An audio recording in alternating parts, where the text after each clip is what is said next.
I'm Jeanine Notter, and this is Chatting with Jeanine. And I got a little tune to play for you. Whistle along if you'd like.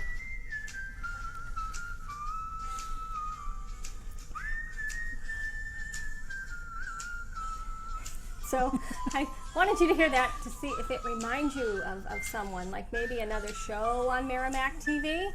So what's the first thing that comes to mind? If you said Bob LaRue, Outdoors with Bob's, you got it. And now I'll introduce this week's guest, but I don't think the whistling's going to stop. Let me try that again. It's funny when the phone goes off in the store and people are looking at you like, what's that whistling? And then I do this. And then they look at me strange.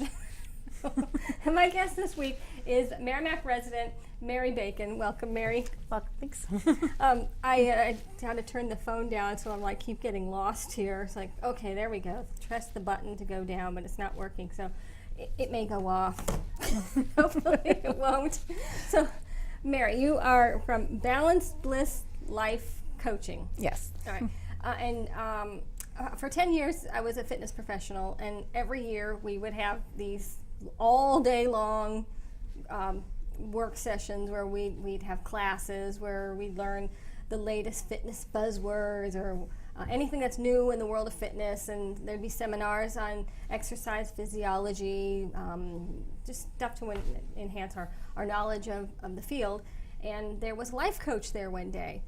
But I think I went out for coffee because I remember absolutely nothing that man said. And I have a good memory. So what I looked up is that life coaching is profoundly different from consulting, mentoring, advising, therapy, or counseling. Do you agree with that statement? Yes. All right. Now, I'm sure there's a lot of people out there saying, what is a life coach? Including myself. But I think when I looked into it, it looks kind of interesting, and there's probably viewers out there, people that live in Merrimack, that may need a life coach. Mm-hmm. And you live here, so I do. Yeah, so you can help them.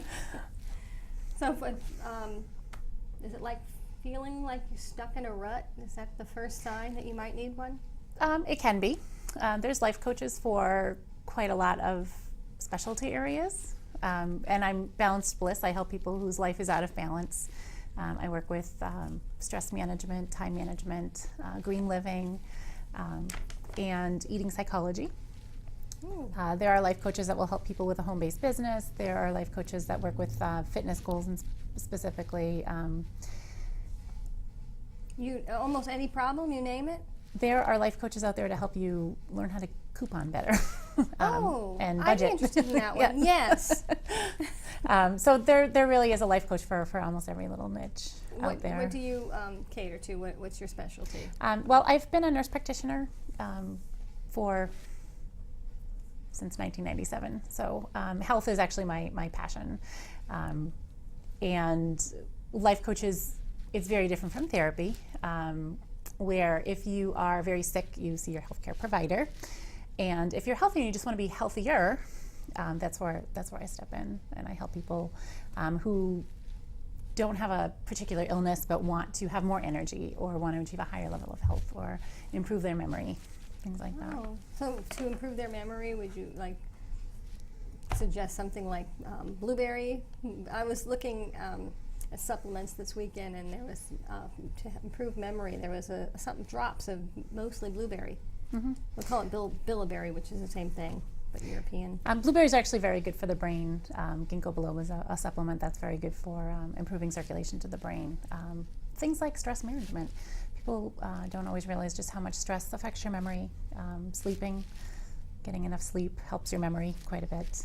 Exercise improves circulation to the brain. So I went to a workshop once on sleeping. Sleeping strategies is what it was called.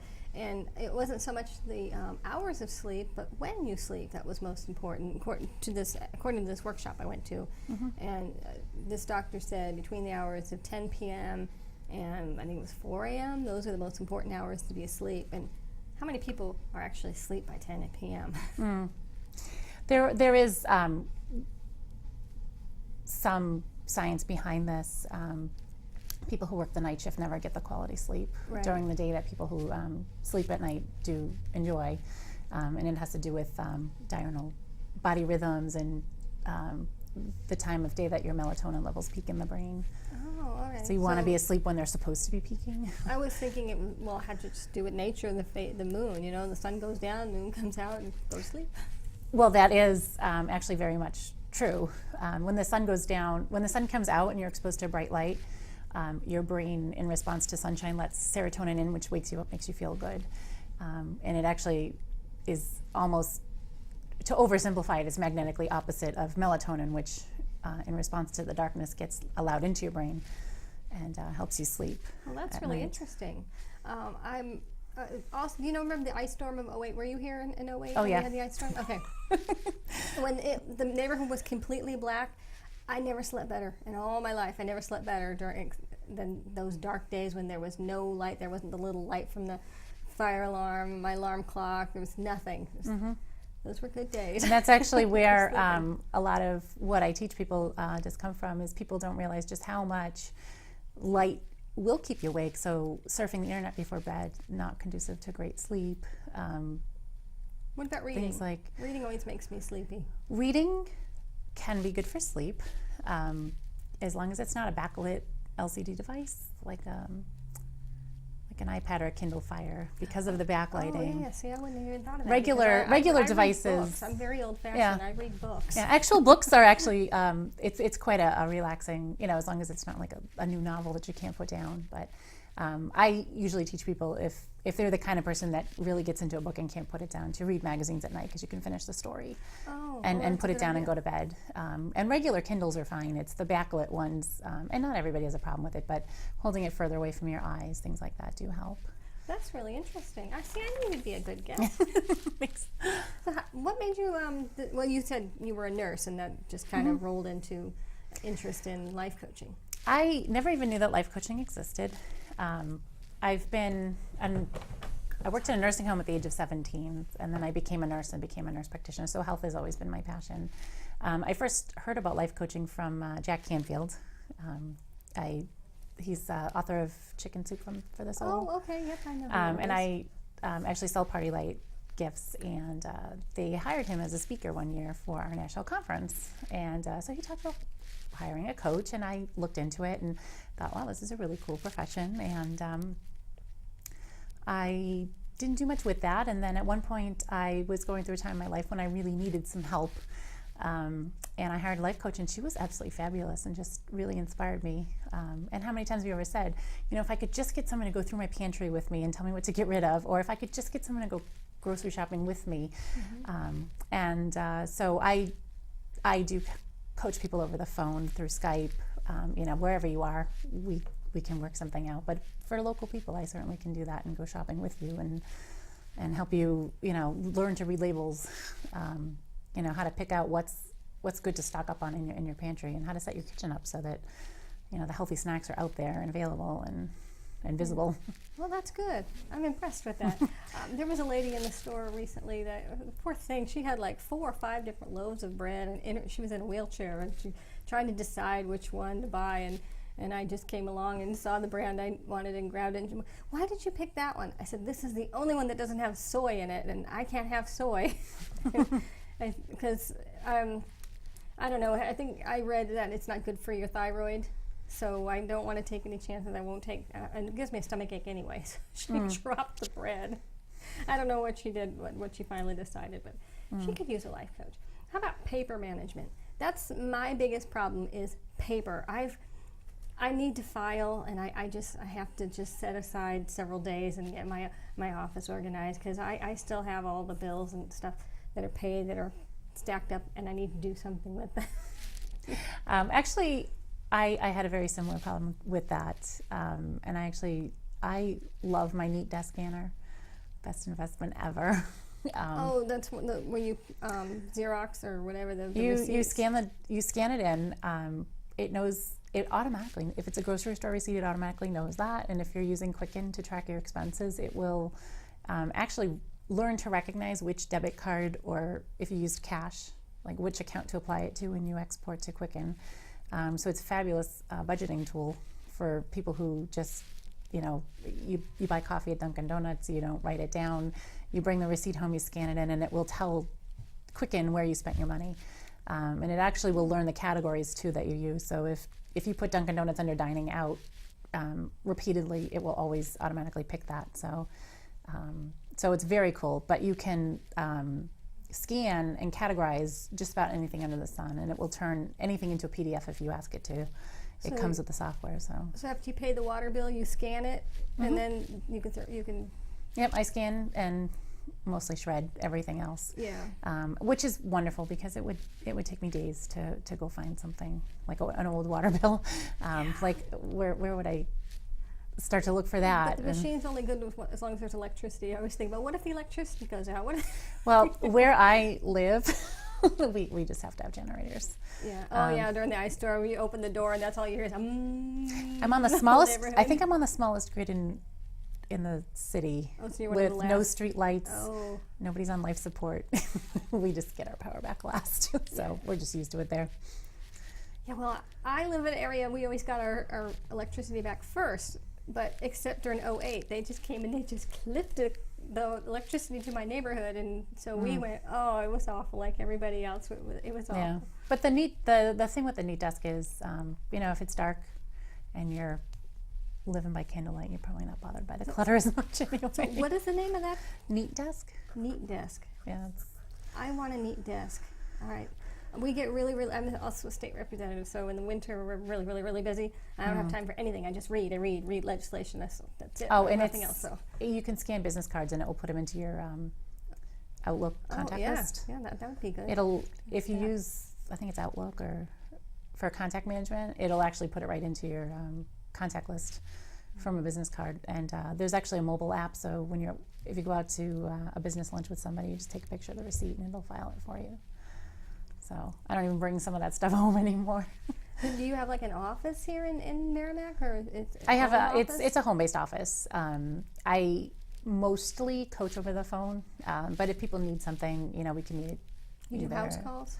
I do house calls. I'm actually, one of the courses I took to become a life coach was in design psychology, so I can help people set up their, not a designer by nature, but design psychology is more about where you would place the furniture to make this feel open and inviting. If you're looking for a cheerful, upbeat, energizing kind of an atmosphere, or if you're looking for more of a subdued and relaxed atmosphere, what colors to use, what to keep, what to toss, how to arrange things, just to get that kind of feel that you're looking for in a room. Yeah, speaking of colors, we're very similar today. Yes, we did. Did that on purpose.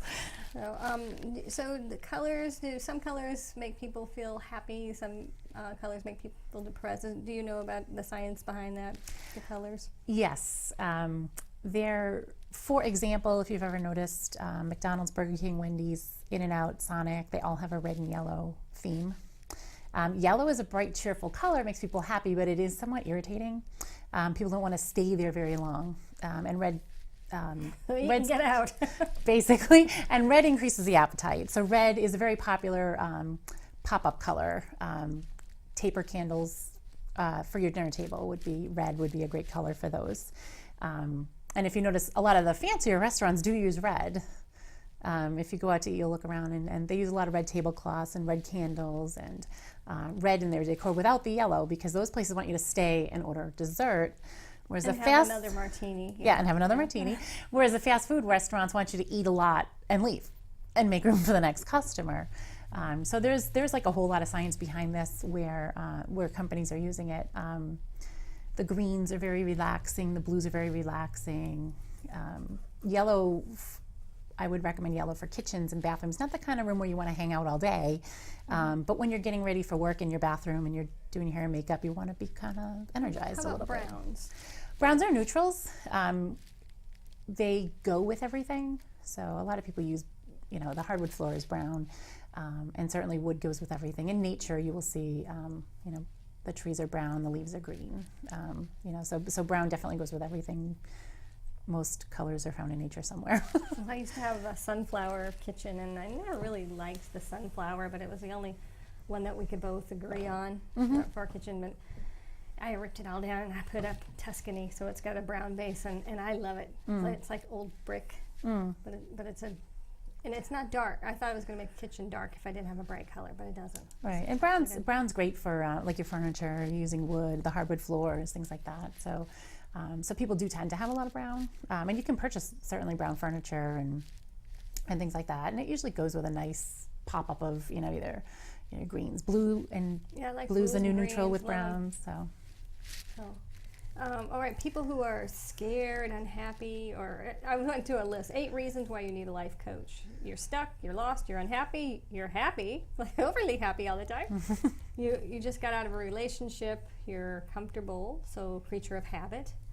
You're scared or done with therapy, and now what? You're thinking, now what do I do? Do you use that as a criteria? Well, when someone comes to me, I do a consultation to see what their goals are and what they're looking for, and certainly where I am special and unique is that because I am a nurse practitioner and I do have a lot of experience working as a psychiatric nurse, is if you really need therapy, I'm not afraid to say, you're going to need therapy on this, but let's work on this. I can take somebody who's depressed and work with them on an exercise plan to get them moving, to get their bodies feeling a little bit better while they work out this other problem in therapy. And I know when you're taking a medication that causes weight gain, and we really want you really want to lose the weight. If there's an alternative, and I certainly can write letters or speak with people's primary care provider to talk about if there's another alternative. Yeah, that's really scary because everything that goes in your mouth has to go through your liver. Your liver is like the filter. So any medicine, I think this is safe to say that just about every medicine you take or every piece of garbage you eat has to go through your liver, and it clogs it up, and that causes weight gain. Everything, just about everything goes through your liver. It is the main filter for your body. And certainly some drugs cause weight gain just through different mechanisms. They either increase appetite. Some drugs cause weight gain because they cause fatigue and people just don't move as much. Yeah. And other ones just really just make people gain weight. And other ones, they decrease the appetite and there's a lot of drugs out there that are weight neutral. Can you write me a prescription? I need that one to make me happy. We have never had a successful weight loss drug that didn't turn out to have terrible side effects. So. Well, I see these ads pop up all the time. Miracle weight loss pill. I'm like, no. I get a lot of those calls. This one was all natural. And I said, well, what does it do? And the person said to me that, they use it in the Andes. The people chew these leaves so that they don't have hunger pangs that scare away the animals. I said, well, then they don't have a weight problem if they can't hunt. Yeah. So a lot of these, you just have to read the fine print and see what they're trying to tell you. But a lot of them, they say they'll suppress the appetite, but people with a weight problem, do you stop eating when you're full? And if so, then this might help you. But if you have to honestly look me in the eye and tell me that you're not going to eat one more bite after you're satisfied. I found a supplement at the health food store. I don't know how to pronounce it. It's 2 long words, and it's supposed to help control the appetite and increase your metabolism. So a lot of those are caffeine, and more caffeine. This one doesn't have caffeine. Some of them, I don't know. Actually, there's several on the shelf, and I just picked the one that was on sale. Most products, and I'd have to certainly look at it, but a lot of those products that claim to increase your metabolism basically increase your heart rate, and they make people anxious and nervous and cause insomnia. But you can boost your metabolism very, very easily. You know what else makes a person anxious? First day of school, your kid gets on the wrong bus to come home. The bus comes and the kids get off. And that will cause anxiety too, for sure. That happened to me. Yes. Where's my kid? He was fine. He knew what to do. I was very proud of him. You understand. Keep calm and carry on. I'm so proud of you. Kids are resilient. Yeah, not me. I never was. So, what constitutes a good goal? One that's believable, achievable, specific, and has a time frame. So when people talk about their bucket list, it needs to be something realistically that you actually may be able to accomplish. Like going to the moon, probably not going to happen. Well, astronaut. If you're young and getting ready to enter college and you're interested in the astronaut program, well, actually they're not going to the moon anymore, so that might not happen. But when people tell me they want to have more money, I could hand you a penny and say, okay, you've reached your goal. Right, Are you happy now? And of course that's not true. So how much do you want to increase your income by? And, when do you want to accomplish that goal? When people say they want to lose weight, well, how much weight do you want to lose? How fast do you want to lose it? People, when they start to break it down, well, they want to lose 100 pounds by, and it's just an unsafe rate. And it's unachievable. So when people go 1 week without losing weight, they're freaking out because, and there's ups and downs in that. You go, women in particular will retain water 1 week and not lose weight, and then the next week it's gone. And I get people that are so worried about those numbers. They're afraid to lift weights because they're afraid they're going to gain weight from muscle. You do. But you're losing fat. Right. But it doesn't matter. Just throw the scale away. Go by how your clothes fit. Right. But do you want to weigh 50 pounds less, or do you want to just be less fat? I mean, do you want to have less fat on your body and feel healthier, have more energy, have less knee pain? Or do you want to actually worry about those 50 pounds exactly? And muscle does weigh more than fat, but your average woman isn't going to gain that much muscle in an hour a few times a week anyway to throw the scale off by enough to really frustrate her. So it's more of a perceived fear, because actually when you're stronger, your metabolism is boosted because muscle burns calories at a much faster rate than anything else. So lifting weights is one way to boost your metabolism naturally without any side effects. It's good for your bones. It's really good for especially women. But not like, I think people think weightlifting, they think of the big guy. It's like, no, you don't have to do that.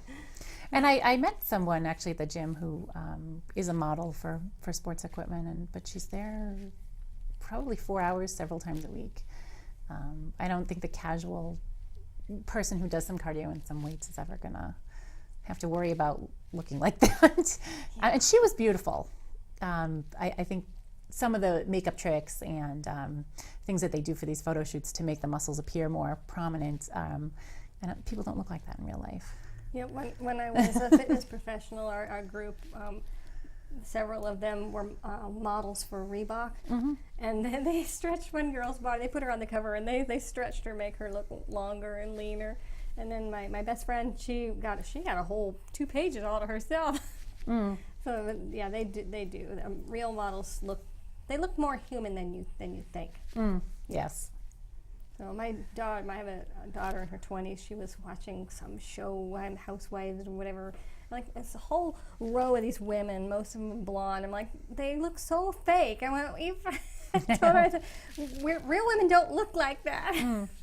But I hear it so often that, well, I don't want to look like a bodybuilder, so I'm not going to lift any weights. But 30 to 60 minutes a few times a week, you will certainly not look like the cover of Reebok, especially without any airbrushing and stretching and and things like that.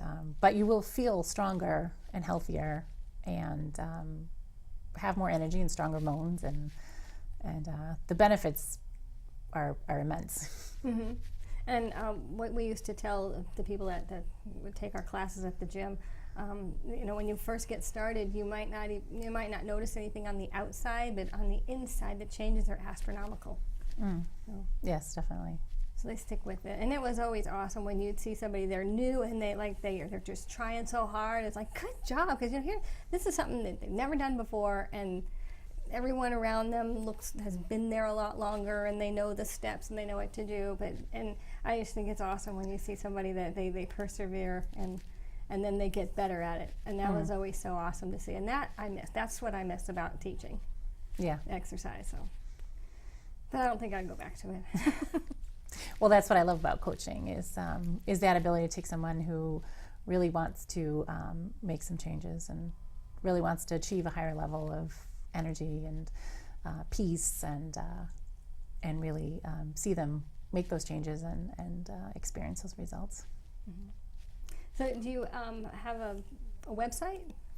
Yep, it's www.coachmarybacon.com.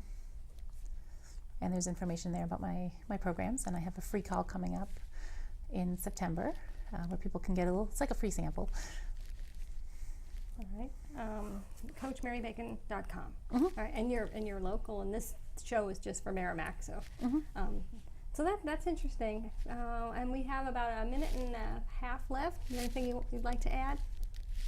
Oh, I told you it goes by fast. yes, it doesn't does. Just check it out. There's so many things out there that people are looking for help with. I teach clients how to live greener. People don't realize like how much money they can save by being friendly to the environment and how to eliminate so many of those toxins from their diet, from their home, improve the indoor air quality, and just how much better you can feel just from those little things. The importance of sleep, stress management, that there's just a lot of room for improvement in everyone's life, and so even if things are okay and you think they could be better, then it might be for you. Well, thank you, Mary. That was Thank you so much for having me. And thank you for watching. We'll see you next time.